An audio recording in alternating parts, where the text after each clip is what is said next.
बटाट्यासारखं डोळं नाजूक दिसण्यासाठी असं काजळ फसटायचं असतं बघा. एका ताईडून मला विचारलेलं तू भोया का करत नाही. अहो माझ्याकडं टक्कुऱ्यावर तुम्हाला भोया दिसते त्या का म्हणून आपण त्या नादाला लागत नाही. अशी लाली लावायची मामा करायचं म्हशीसारखं पण तरी पण ते फिसकाटलेले असते. लाली लावल्यावर जरा आपण दीपिका पादुकोण दिसतं. हो हॉटेलमध्ये जेवायचा प्लॅन होता. गेल्या गेल्या लिज्जत पापड मागवलं. लिज्जत पापडचा कुरुम खाऊन पाक इज्जतचा फलुदा करून टाकला.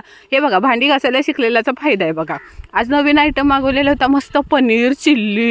एवढा जबरदस्त लागलं ना. लय दिवसानं हॉटेलावर गेलेलं त्यामुळे सगळ्यांनीच दाबून खाल्लं. जेवण होस तर कोण एक शब्द तोंडातनं काढला नव्हता. अहो किती जरी 5 स्टार हॉटेलमध्ये गेलं तरी आपली सवय काय सुटत नाही. काट्या चमच्यानं आपल्याला जेवत नाही. आपली 5 बोटं घ्यायची आणि भात असा कुस्कारून फत्ते काढायचं ना. एक नंबर अजून टेस्ट वाढते हो. लिंबू तरी कशाला सोडायचा. पैसा दिलाय ना लिंबूचा पाक त्याचा चितुडा केला. हा अहो एवढं जेवलं तर एक कुल्फी तर बनतेच ना. अहो एवढं काय बाहेर फिरलो तरी घरातली कामं विसरून चालतात का बाबा.